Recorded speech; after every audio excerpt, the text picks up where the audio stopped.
Hello friends, कैसे हैं आप लोग। आज मैं पार्ट 2 लेके आया हूँ रीजनिंग और मैथमेटिक्स का। तो आज मैं आप लोगों को बहुत अच्छे क्वेश्चन कराने वाला हूँ। जैसे कि मैंने आपको बता रखा था, मैं 5 क्वेश्चन कराऊंगा, सिर्फ और सिर्फ 5 क्वेश्चन, और वो कि बहुत ही इंपॉर्टेंट होंगे आप लोगों के लिए। ओके, चलिए अब बात करते हैं क्वेश्चन फर्स्ट के बारे में। तो इससे पहले मैं बता दूं आप लोगों को, जिन्होंने अभी तक मेरे चैनल को सब्सक्राइब नहीं किया, so please subscribe my channel और लाइक तो करना मत ही भूलिएगा। चलिए अब बात करते हैं क्वेश्चन फर्स्ट की। देख पा रहे हो स्क्रीन पर, यदि किसी वस्तु में पहले x% की वृद्धि की जाए या फिर y परसेंटेज की कमी कर दी जाए तो पहले मूल्य से कुल कितना अंतर आएगा। यानी कि क्या करना है, कोई वस्तु x है, कोई मान ली कोई वस्तु है, उसमें क्या करना है, x% की क्या होगी, वृद्धि हो गई, और फिर उसी की वस्तु की क्या होगी, y% की कमी कर दी जाए तो पहले मूल्य से कुल कितना अंतर आएगा। यानी जिसका पहला जो दाम होंगे उसमें उसका कितना अंतर आएगा। तो इसको मैं सॉल्यूशन आपको मैंने बता रखा है कि मैं सॉल्यूशन तुरंत इसका दूंगा। तो यहाँ पर स्क्रीन पर है भी सॉल्यूशन, तो देख पा रहे हो स्क्रीन पर, देख पा रहे हो यहाँ पर, ऐसा यहाँ पर है। तो x% हो गया और y% में कमी आई थी, x में वृद्धि हुई थी, y में कमी आई थी। तो ये फॉर्मूला लगाकर, यार फॉर्मूला लगाकर हम चीज़ों को सॉल्व कर लेंगे। यदि x में कोई वैल्यू 20 दी गई, y में 15 दी जाए, तो इस प्रकार से इसको क्या 20 × 15 कर देंगे तो हमारा जो राइट आंसर है कि निकल आएगा। यानी एक में वृद्धि हो रही थी और एक में कमी आ रही थी, ठीक है। तो यानी एक में वृद्धि आई, एक में कमी आई, तो हमने क्या कर लिया, इसको क्वेश्चन को सॉल्व कर लिया। बट यदि यदि दोनों वृद्धि होती, तो क्या होता बच्चों, x + y + xy का मल्टीप्लाई अपॉन 100 होता है। यानी इस प्रकार से हम क्वेश्चन को सॉल्व कर सकते थे। यानी कि फॉर्मूला क्या हमारा हुआ, यदि एक में वृद्धि हो रही है, एक में कमी हो रही है, तो ये ऐसे निकल आया, और दोनों में वृद्धि होगी तो इस प्रकार से हम लोग कर सकते हैं। चलिए अब बात करते हैं क्वेश्चन नंबर सेकंड की। देख पाऊंगा स्क्रीन पर, श्याम अपनी आय का 20% भोजन पर, शेष 25% वस्त्र पर तथा शेष 10% शिक्षा पर खर्च करने के बाद भी 5400 रुपये बचा लेता है, तो उसकी मासिक आय कितनी होगी। यानी कि क्या 5400 रुपये क्या कर रहा है, वो बचा ले रहा है।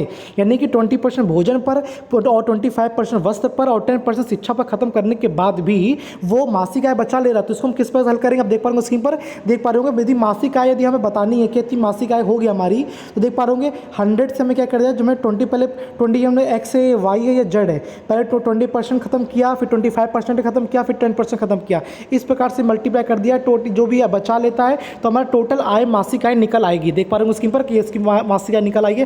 हम इस क्वेश्चन को एक अलग प्रकार से भी कर सकते हैं, वो क्वेश्चन आपको करके बताते हैं। देखिए नेक्स्ट क्वेश्चन होगा, उसको हम अलग प्रकार से करेंगे।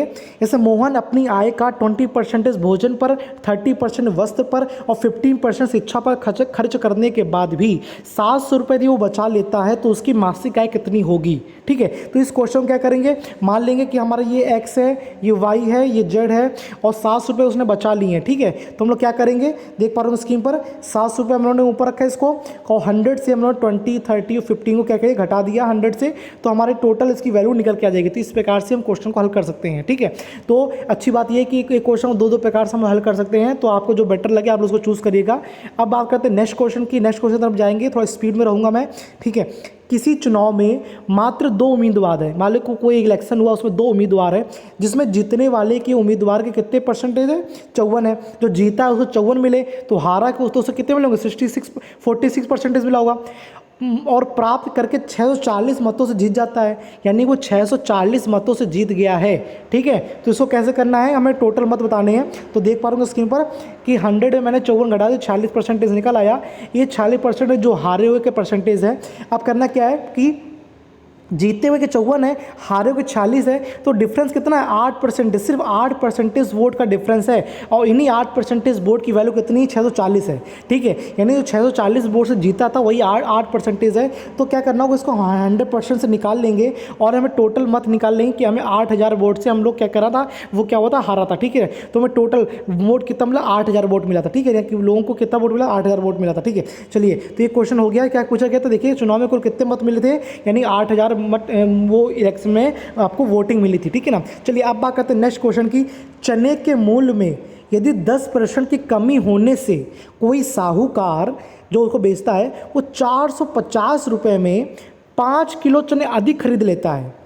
क्वेश्चन पढ़िएगा, यानी चने के मूल्य में, यदि कोई चना है उसके मूल्य में 10% कमी हो गई और उस साहूकार क्या करेगा, 450 रुपये में 5 किलो चने अधिक खरीद लेता है, और चने का जो घटा हुआ मूल्य है और पहले मूल्य क्या था बताना है, घटा हुआ मूल्य क्या था और पहले मूल्य क्या था बताना है। तो मैं बता दूं ये फॉर्मूला यहाँ पर साफ से दिया गया है, पर इसी फॉर्मूले पर काम करेंगे। कि घटा हुआ मूल्य निकालना है तो x/100 और a/b, ठीक है ना, यानी कि जो 450 रुपये होगा और जो 5 किलो ग्राम जो वेट होगा वो वैल्यू रख देनी है, और एक्स की वैल्यू क्या होगी 10 होगी, हमें घटा हुआ मूल्य निकाल लेना है और पहले वाला मूल्य यही वैल्यू रख देंगे तो इसका आंसर निकल आएगा। ठीक है, यानी क्या है ए हमारी वैल्यू क्या है 450 रुपये है, और यानी 450 रुपये है ये उसकी रुपए की वैल्यू थी, और 5 किलो हमारी बी की वैल्यू है, ये ए की वैल्यू, ये बी की वैल्यू है और ये एक्स की वैल्यू। ठीक है, हम इसको फॉर्मूला रखेंगे, आराम से इस क्वेश्चन को निकाल लेंगे। ठीक है, अब बात करते हैं क्वेश्चन उसी में ही, घटा हुआ मूल्य और पहला मूल्य। तो इस प्रकार से घटा हुआ मूल्य और पहला मूल्य हमें दोनों निकाल लेंगे। तो ये हमारे कुछ क्वेश्चन थे, आप लोगों को पसंद आए हो तो लाइक जरूर करिएगा, शेयर भी कीजिएगा, सब्सक्राइब भी कीजिएगा।